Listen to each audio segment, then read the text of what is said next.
When Jesus comes back, He is not going, the head from heaven is not going to come back and rest upon a body that looks like it has the maturity of a babe.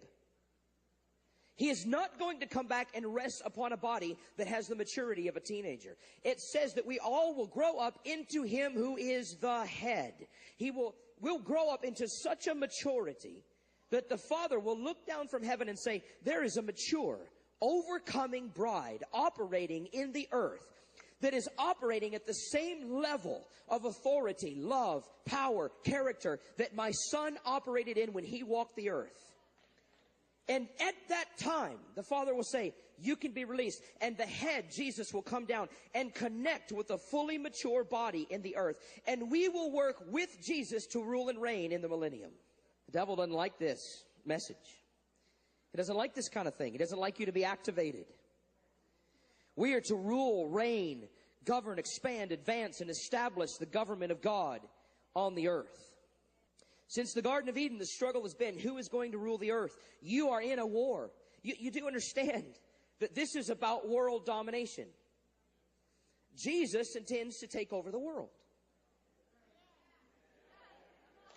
He does. He intends and will take over the world. And the phase that we're in, our responsibility right now is to grow and mature in a place of preparatory dominion. Does that mean we're going to take over governments and things like that right now? No. That doesn't mean we can't have influence. That doesn't mean that we're not supposed to have people within the church infiltrating the top levels of these, you've heard of the mountains, the 7 mountains of the influencers of culture. And God has us in this place of preparatory dominion, getting us into places of influence, because when Jesus comes back and sets His foot down, every government will be overthrown. You are in a war. You do understand that this is about world domination. Jesus intends to take over the world. He does. He intends and will take over the world. And the phase that we're in, our responsibility right now is to grow and mature in a place of preparatory dominion. Does that mean we're going to take over governments and things like that right now? No. That doesn't mean we can't have influence. That doesn't mean that we're not supposed to have people within the church infiltrating the top levels of these, you've heard of the mountains, the 7 mountains of the influencers of culture. And God has us in this place of preparatory dominion, getting us into places of influence, because when Jesus comes back and sets His foot down, every government will be overthrown.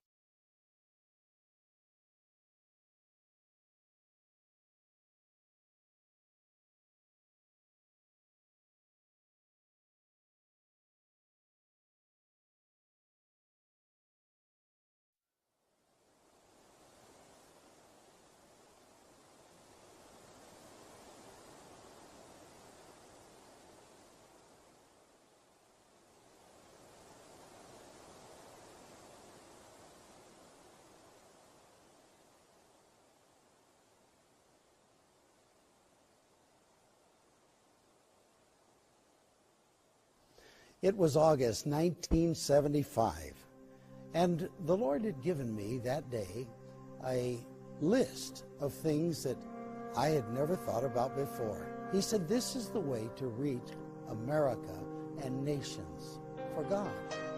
In every city of the world, an unseen battle rages for dominion over God's creation and the souls of people. This battle is fought on 7 strategic fronts, looming like mountains over the culture to shape and influence its destiny.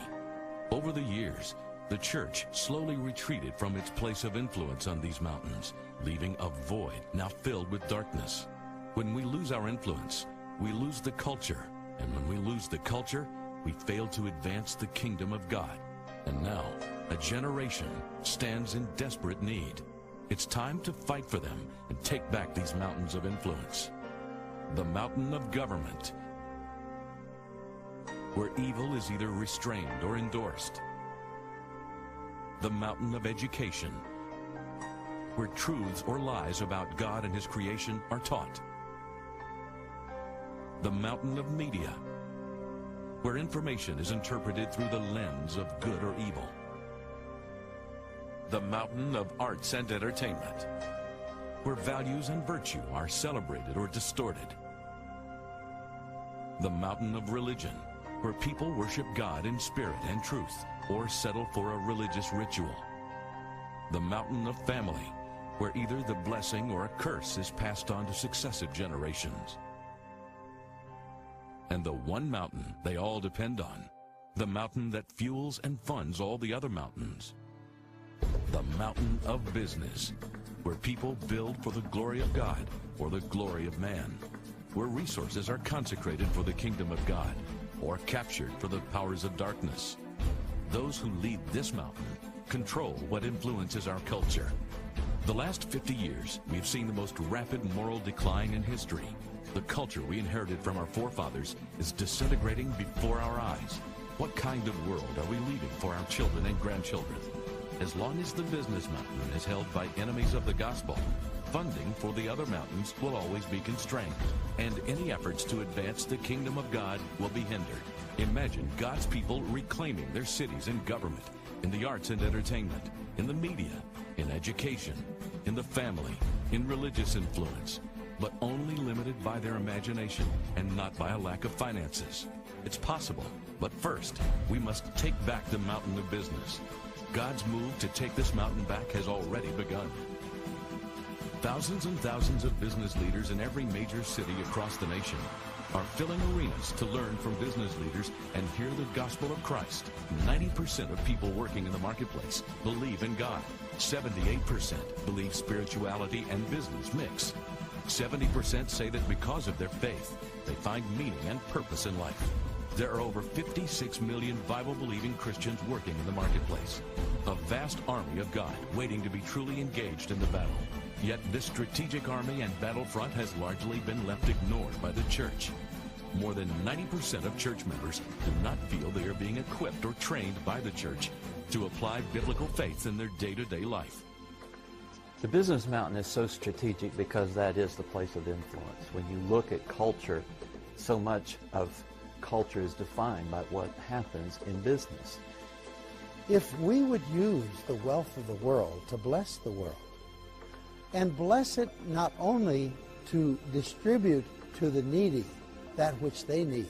When you bring economy and economic benefit to a nation or a culture, then you have influence in that culture. People, as they're transformed, who will transform all the spheres of society.